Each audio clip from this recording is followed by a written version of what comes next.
സഹൃദയരായ എല്ലാ ശ്രോതാക്കൾക്കും film song Jayan വേങ്ങേരിയിലേക്ക് ഹൃദ്യമായ സ്വാഗതം.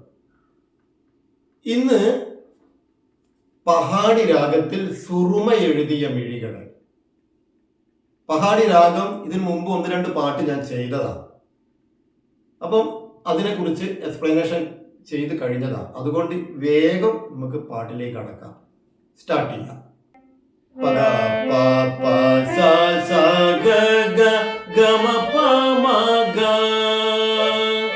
പ പ ദ പ ഗ ഗ മ ഗ രി ഗ രി സ രി ഗ രി സ ദ പ പ പ ദ സ ദ പ ഗ പ ദ ഗ രി സ സ സ പ ദ പ പ ഗ പ പ സ സ ഗ ഗ ഗ മ പ മ ഗ. ശ്രുതി 4 ശ്രുതി 4. ഒറിജിനൽ ശ്രുതി 5. നമുക്ക് കൂടുതൽ പാടാനുള്ളത് കൊണ്ട് പഠിപ്പിക്കാമല്ലോ. അപ്പം 4 പഗ പ പ പഗ പ പ പഗ പ പ സുറുമ എഴുതിയ സ സ ഗ ഗ പഗ പ പ സ സ ഗ ഗ സുറുമ എഴുതിയ. മനസ്സിലായോ? പഗ പ പ സ സ ഗ ഗ സുറുമ എഴുതിയ മിഴികളെ ഗമ പ മ ഗ മിഴികളെ ഗമ പ മ ഗ. അത് വേണമെങ്കിൽ നമുക്ക് ഗമദപ ഗമദപ മ ഗ ഗമദപ ഗമദപ ദാ ടച്ച് ചെയ്യാം. ആണോ? ഗമദപ ഗമദപ മ ഗ. ചില സ്വരം വഴുതി പോകും. നല്ല പുണ്ണ നാവിന്റെ ചോട്ടില്. അതുകൊണ്ട് ഒന്ന് ചിന്തിക്കണ്ട. ഗമദപ്പൊന്നും വരുന്നില്ല പാടുമ്പോ. ഗമദപ കണ്ടോ? ഗമദപ മ ഗ. നിങ്ങളവിടെ വിചാരിച്ചാ മതി അത് പാടിയിട്ടുണ്ട് എന്ന്. എന്നാലും ഞാൻ പാടും. അതാണ് നിങ്ങൾ മനസ്സിലാക്കേണ്ടത്. നാവിന് പുണ്ണുണ്ട്, അല്ലെങ്കിൽ അതുണ്ട്, ഇതുണ്ട്, മറ്റേതുണ്ട്, അതൊക്കെ നാളെ ആട്ടെ മറ്റന്നാളാട്ടെ ചിന്തിക്കുന്ന പരിപാടി ഇല്ല. നിങ്ങൾക്ക് കുറെ പാട്ടുകൾ ഇട്ടുതരാണ്ട്. ഞാനിവിടുന്ന് ഈ ഭൂമിയിൽ നിന്ന് പോകുന്നതിന് മുന്നേ ഒരുപാട് പാട്ടുകൾ കിട്ടുതരണോ? മനസ്സിലായില്ലേ? അത്രയും കർമ്മം നല്ലത് ചെയ്യണം. എന്നാൽ തന്നെയുള്ളൂ നമ്മൾ വിജയിക്കാം. ഓക്കെ, അത് ഞാൻ പിന്നെ പറയാം. ഗമ പ മ ഗ മിഴികളെ പ്രണയ പ പ ദ പ. മനസ്സിലായോ? പ്രണയ മധുര മധുര ഗ ഗ. ശരി. ഗ ഗ മഗരി ഗ ഗ മഗരി. അപ്പൊ പ്രണയ അവിടെ നന്നാക്കി കാണാൻ നമുക്ക്. എന്തൊക്കെ ആയിപ്പോയി അല്ലേ? ഇടയ്ക്കൊരു മറവിയുണ്ട്. പാപാദപ അവിടെയാണ് പപ്പാദപ്പയ്ക്ക് പ്രണയ പാപാദപ പ്രണയ മധുര ഗ ഗ മഗരി മധുര പാപാദപ ഗ ഗ മഗരി പ്രണയ മധുര. തേൻ പ്ലെയിൻ ആയി ചെയ്തരാം. തേൻ തുളുമ്പും ഗരി സരി ഗാരി സാദ പ. തേൻ തുളുമ്പും തേൻ തു ഗരി സരി ഗാരി തേൻ തു. മനസ്സിലായോ? ഗരി സരി ഗാരി തേൻ തു. ചിശ്രജാതി തുറുപടിയാണ്. ശ്രദ്ധിക്കണത് പാടുമ്പോ. അപ്പൊ തേനിന് ഒരു ചെറിയ തിങ്സ് ഒക്കെ ഉണ്ട്. ഞാൻ കാണിച്ചുതരാം. വരുമോ നോക്കട്ടെ. കണ്ടോ? തേൻ തുളുമ്പും ഗരി സരി ഗാരി സാദ പ ളുമ്പും സാധ പ ളുമ്പും തേൻ തുളുമ്പും ഗരി സരി ഗാരി സാദ പ തേൻ തുളുമ്പും ഗരി സരി ഗാരി സാദ പ.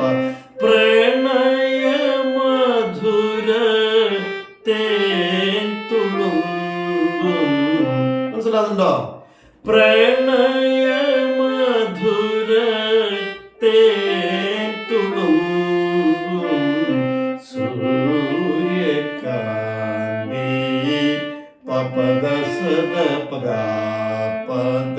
ബേസ് എടുക്കുമ്പോൾ നിങ്ങൾ ഓന്ന് പറയരുത്, അവിടെ വളരെ സ്മൂത്തായിട്ട് എടുക്കണം. അപ്പൊ അതാണ് അതിന്റെ ഭംഗി. അതുപോലെ മൈക്ക് പിടിക്കുമ്പോൾ ബേസ് അധികം അടുപ്പിക്കുകയും ചെയ്യരുത്, കുറച്ചൊന്ന് വിട്ടേക്കാം. ഒക്കെ മനസ്സിലാക്കണം. മൈക്ക് അഡ്ജസ്റ്റ്മെന്റ് അറിയില്ലെങ്കിൽ ഒന്നും ചെയ്തിട്ട് കാര്യമില്ല, എത്ര പഠിക്കും നന്നായിട്ട് കാര്യമില്ല.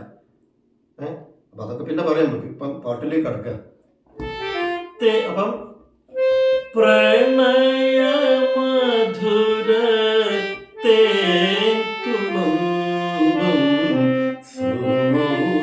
സൂര്യകാന്തി പപദ സദ പദ പപദ സദ പദാപദ പദാപധ പഗാപധ പഗാപധ സൂര്യകാന്തി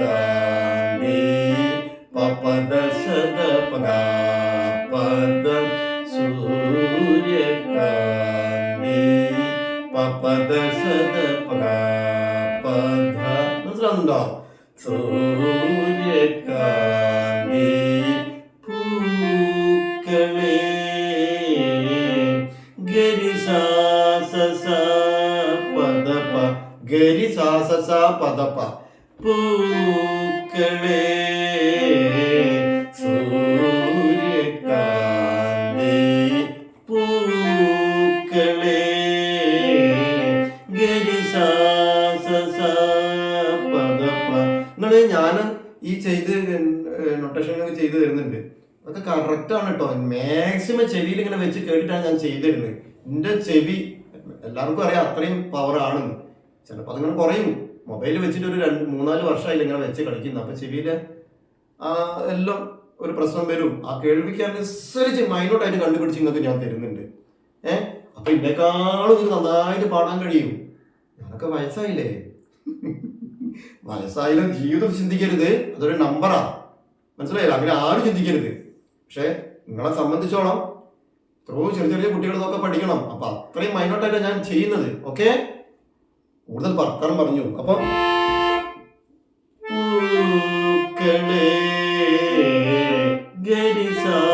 അപ്പം സൂര്യകാന്തി പൂക്കളെ ഗരിസാസ പദപ സോമയെഴുതിയ മിഴികളെ. മനസ്സിലായോ? ഇത്രയും വൃത്തിയായിട്ട് ചെയ്തതാണ്. എല്ലാ പ്രശ്നങ്ങളും ഉണ്ടായാലും അതൊക്കെ തരണം ചെയ്തിട്ട് അതിനൊക്കെ എന്ത് വേണം, എന്താ വേണ്ടത്? ഒരുപാട് പേഷ്യൻസ് നമ്മൾക്ക് ഉണ്ടാവണം. എന്നാലും മാത്രമേ ഉള്ളൂ, ക്ഷമ ഉണ്ടായാലും മാത്രമേ ഉള്ളൂ നമ്മൾ വിജയിക്കുക. ലക്ഷ്യം ഉണ്ടായിട്ട് കാര്യമില്ല, പ്ലാൻ ഉണ്ടാവണം നമുക്ക്. മനസ്സിലായോ? ടാസ്ക് ഇട്ടാൽ മതി. രാവിലെ എഴുന്നേറ്റൊരു ടാസ്ക് ഇടുക, പലതും ഉണ്ടെങ്കിൽ അതിനെ ഡിവൈഡ് ചെയ്യുക, എന്നിട്ട് വളരെ ഡെഡിക്കേഷനോടെ അത് മുന്നോട്ട് കൊണ്ടുപോവുക. ഇതൊക്കെ കഴിയുന്ന കാര്യങ്ങളാണ്. കഴിയാത്ത കാര്യങ്ങൾ ഒരു മനുഷ്യർക്ക് ഇല്ല. അങ്ങനത്തെ ഒരു ജന്മല്ലേ നമുക്ക് കിട്ടിയത്. അത് എന്തിനാ കളഞ്ഞു കുടിക്കുന്നത്? മാക്സിമം നല്ലത് ചെയ്യേ. എന്തൊക്കെയോ ലോകത്ത് കേൾക്കുന്നുണ്ട്, അപകടങ്ങൾ അവിടെ ഇവിടെ എന്തൊക്കെ. ഞാൻ തന്നെ അപകടം, എനിക്ക് 1-2 അപകടം കഴിഞ്ഞതാ. മാക്സിമം രക്ഷപ്പെട്ടു പോയതാ.